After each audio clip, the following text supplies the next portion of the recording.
Sebut nama dari mana? Assalamualaikum warahmatullahi wabarakatuh. Waalaikumsalam warahmatullahi wabarakatuh. Ini tentang emansipasi wanita. Sekedar penyamaan hak antara wanita dan kaum pria yang ada di Indonesia ini. Pertanyaannya, lalu apa yang dibutuhkan oleh seorang perempuan ketika persamaan hak dan kewajiban itu sudah ia dapatkan? Cukup sekian dari saya.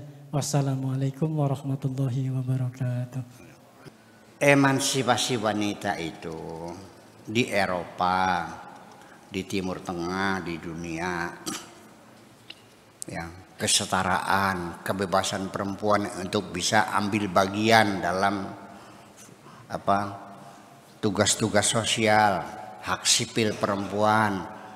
Kita mah tidak usah berterima kasih kepada Eropa yang memperjuangkan emansipasi perempuan.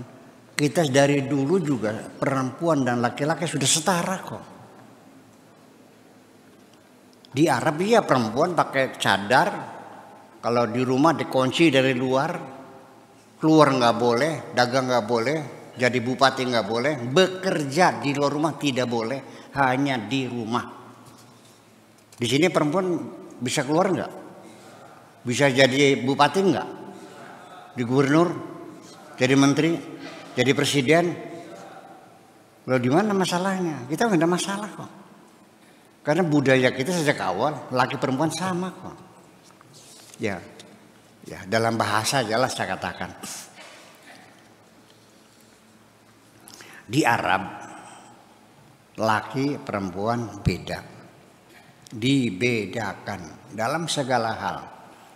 Ya, kalau kita belajar bahasa suatu bangsa dengan belajar struktur bahasanya, konjugasinya, ya, nahunya, sorobnya, sintaksisnya, morfologinya. Dari itu saja secara filosofis, the language is an ideology. Bahasa adalah suatu ideologi. Bahwa ideologi bangsa itu bisa saya pahami dari bahasanya kok. Orang Arab kalau bilang kamu laki-laki anta, betul nggak? Kalau kamu perempuan anti. Kalau dia laki-laki huwa, kalau dia perempuan bahkan kene lanang ya sira, wadon ya sira. Betul enggak? Laki-laki ya kamu, perempuan ya kamu. Laki-laki ya dia, perempuan juga dia. Artinya dari segi filosofis kita tidak pernah membedakan laki dan perempuan. Paham enggak? Jadi kita tidak usah berterima kasih kepada mereka atas emansipasi perempuan yang ada di Indonesia, karena kita budaya kita sudah beremansipasi sejak dulu. Ibu saya juga petani, dia ke sawah, iya, kadang-kadang pulang malam nggak ada masalah kok. Bapak saya juga kiai, iya, kalau ke sawah sarungnya kan naik di atas lutut ibu saya tuh, pahanya kelihatan. Haram nggak? Jujur. Ya, ngasih makan anak-anaknya kan gitu, dan masalah. Ya kalau di Arab nggak ada tuh perempuan malam-malam ikut ngaji nih, ini nih. Kalau di Arab mah haram sana tuh, nggak boleh ngeliat mukanya tuh. Perempuan tuh aurat, tidak boleh dilihat. Al-Qurannya ada, qul lil mu'minina yaghuddu min absarihim. Katakan kepada orang mukmin laki-laki tutup matanya kalau ngeliat perempuan. Perempuan juga sama. Wa qul lil mu'minati yaghdudna min absarihinna. Tutup, nggak boleh ngeliat perempuan. Tidak boleh saling melihat. Artinya dibagi masuk laki perempuan sudah. Jadi di sana silakan yang seperti naik haji di pasar gitu. Yang dagang laki-laki, yang beli laki-laki. Yang dagang BH siapa? Laki-laki. Nah kalau istrimu mau beli BH gimana? Ya nggak bisa pergi. Yang beli suaminya. Caranya gimana? Bawa meteran.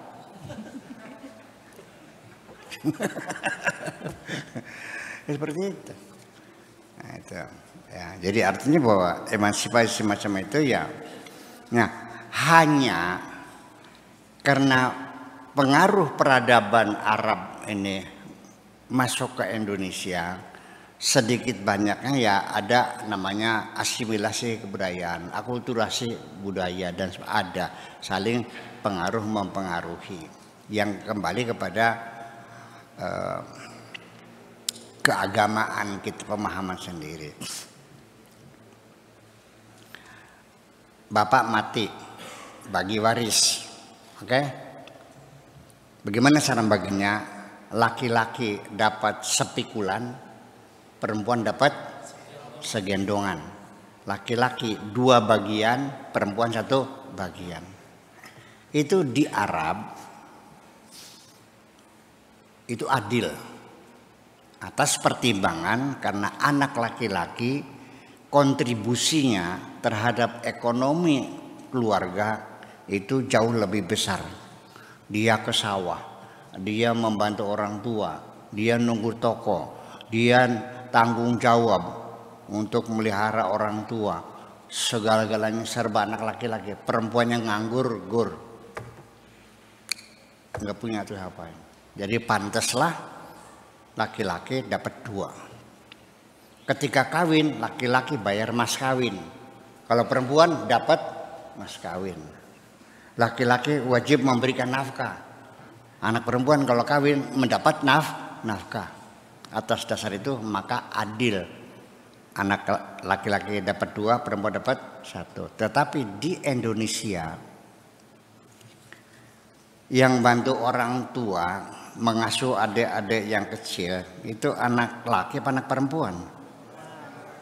Yang ke pasar, perempuan. Yang masak, perempuan. Yang nyuci piring, perempuan. Yang merehab rumah orang tua, yang pergi jadi TKW, anak laki anak perempuan? Perempuan. Anak lakinya kemana? 2 tradisi yang berbeda diterapkan hukumnya sama, ini jadi masalah. Di sana mah anak perempuan, mas kawinnya itu 5 miliar, mas kawin tuh. Minimal 1 miliar mas kawin tuh. Di sini mas kawin 15.000, dibayar kontan, sama seperangkat alat sholat.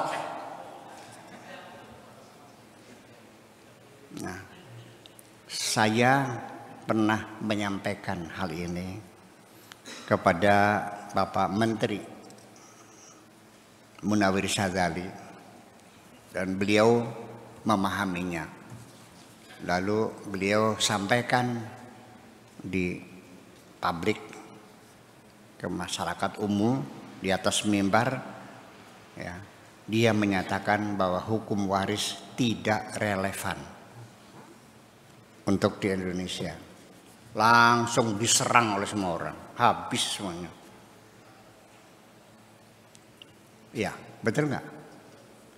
Iya, itu yang jadi persoalan.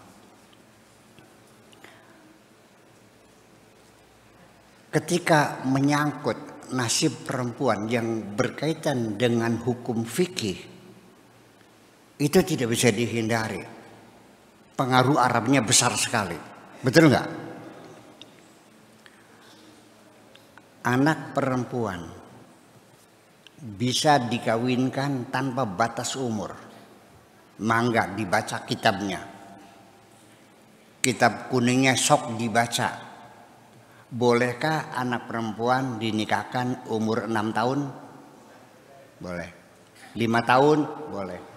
Baru lahir pun boleh. Bayangkan.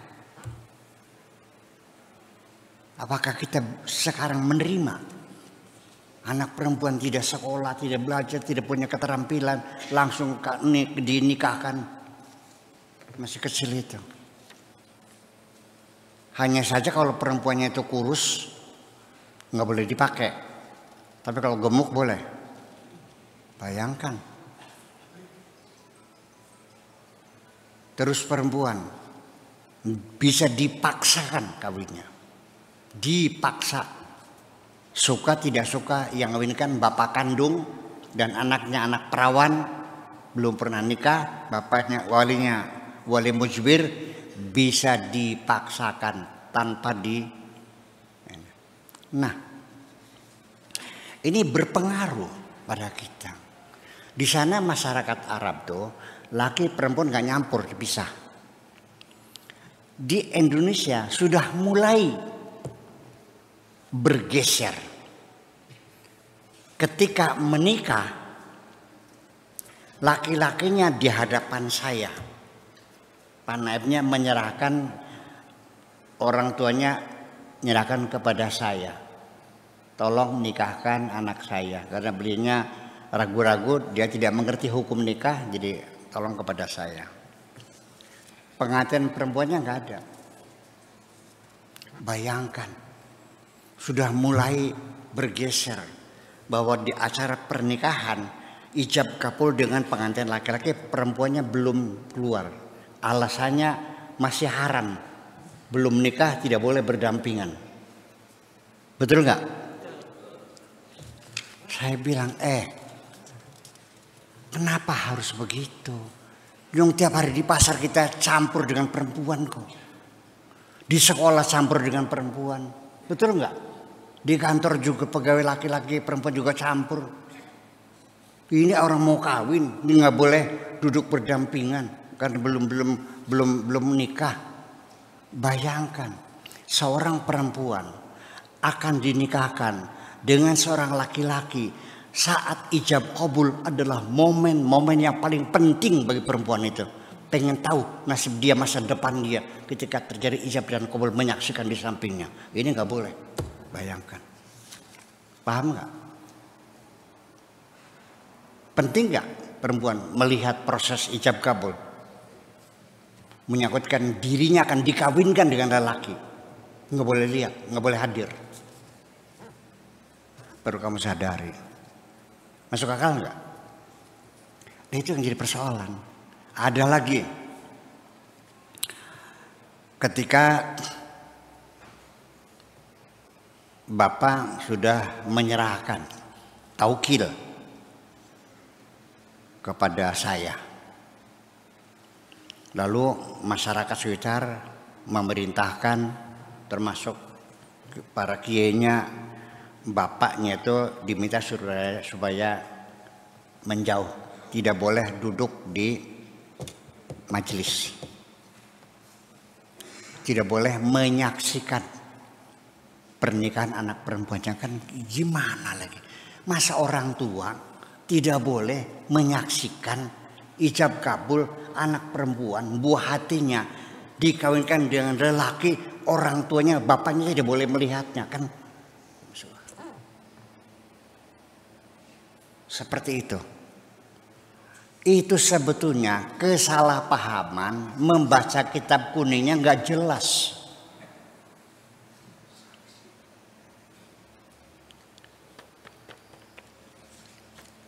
Wala yajuzu ayyakuna syahidan.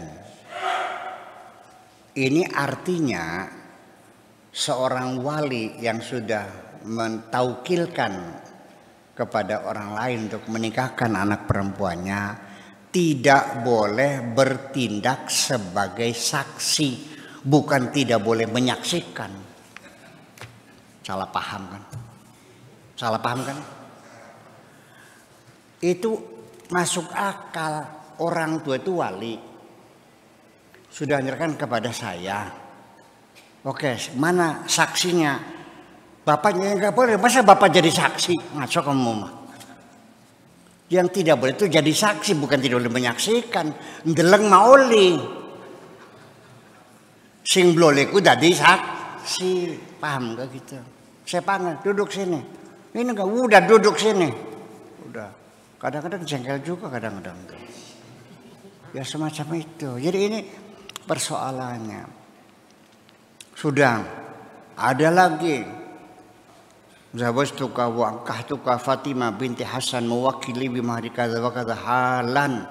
Ini pengantin tarik napas. Qabil itu mungkin hanya setengah menit lah, setengah detik barangkali. tarik nafas, ulang lagi. Ya Allah ya Rabbi. Ini yang bisa betul kayak ahli fikih semua. Diulang lagi gimana maksudnya? Jadi harus nyambung. Jadi qabil tu halan gitu. Qabil tu halan. Jadi nggak boleh qabil tu halan. Qabil tu nggak boleh. Jadi halan qabil. Oh itu begitu. Ya begitu. Dan ini menyangkut banyak perempuan. Jadi itulah saya berulang-ulang mengatakan bahwa emansipasi perempuan, hak-hak sipil perempuan di Indonesia sudah mendapatkan hak sipil sepenuhnya, ya kan? Hanya ketika berurusan dengan hukum fikih, disitulah terlihat ada perbedaan laki dengan perempuan. Betul nggak begitu? Iya, itu masalahnya. Kalau anak laki-laki kawin aja nggak ada urusan, tapi kalau anak perempuan harus pakai wali, betul nggak? Ya kenapa? Ya perempuan, iya kenapa perempuan? Jadi martabat perempuan kan direndahkan, itu persoalannya. Walau bagaimanapun, maksudnya begini,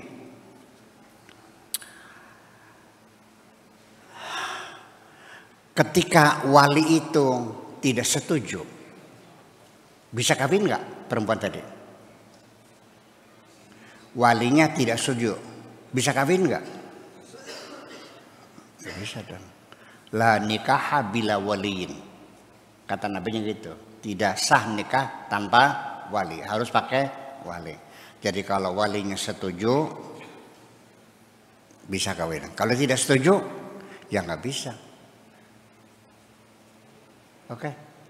Nah, kalau seseorang manusia ternyata untuk memilih teman hidupnya tergantung pada keputusan orang lain, berarti dia merdeka belum? Itu persoalannya. Ya, kamu jangan aneh bahwa di dalam madhab Abu Hanifah sendiri juga itu lebih progresif ya. Dalam pernikahan perempuan tidak perlu wali, bisa menikahkan dirinya sendiri. Iya. Kalau Imam Syafi'i itu bagaimanapun ya perempuan tidak punya self determination, tidak punya hak menentukan nasib sendiri, kan ditentukan oleh walinya. Itulah sisa-sisa belenggu perempuan seperti itu. Maka bagaimana andaikan tanpa wali? Pernah saya lontarkan di hadapan para naib. Responnya begini, waduh kalau pendapat Buya dipakai bisa kacau balau anak perempuan kita. Saya bilang di negara-negara yang bermadzhab Abu Hanifah perempuan tidak pakai wali, kacau nggak di sana? Enggak kok. Ya tetap aja pernikahan mah ya artinya datang melamar sama orang tuanya, betul nggak? Iya, tapi prosedurnya itu tidak mesti wali menyampaikan zawajtuka wa ankahtuka binti Hasanah bimahri kadza wa kadza. Nggak seperti itu, cukup laki-laki perempuan datang ke notaris atau pengadilan, dibuatkan mau nikah, telah menghadap kepada saya notaris, alamat di sini 2 orang yang saya kenal, 1 namanya ini, 2 namanya ini. Kedua belah pihak menyepakati untuk menikah dan hidup bersama berbahagia dunia dan akhirat. Pihak pertama akan menyerahkan mas kawin sebanyak 1 miliar. Yang kedua menerima terus. Sudah dibacakan, setuju, setuju, tanda tangan. Sudah selesai. Nggak ada sahabat suka maksud gue. Itu kan seremonial, paham nggak? Paham nggak? Nah, sudah perempuan sendiri yang dinikahi itu dalam bahasa Arabnya apa? Akdun nikah. Apa akd? Bahasa Indonesianya kontrak. Paham nggak? Itulah. Jadi bagaimanapun ya kita ketika berurusan dengan keyakinan dan agama ya kita tidak bisa banyak berbuat, kan itu masalahnya juga kebebasan pribadi seseorang dong, betul nggak? Ya makanya sekali lagi emansipasi perempuan di Indonesia sudah ada sejak zaman dahulu, dan apa yang kita nikmati sekarang kebebasan perempuan bukan jasa mereka tapi jasa kita sendiri, leluhur kita sendiri. Terima kasih, itu aja. Iya. Kebebasan seorang wanita di beberapa tempat masih terpenjara, tetapi di Indonesia kebebasan itu sudah ada. Dalam artian kebebasan untuk berpikir, bertindak, dan berperilaku. Artinya kesetaraan wanita dengan pria sudah ada.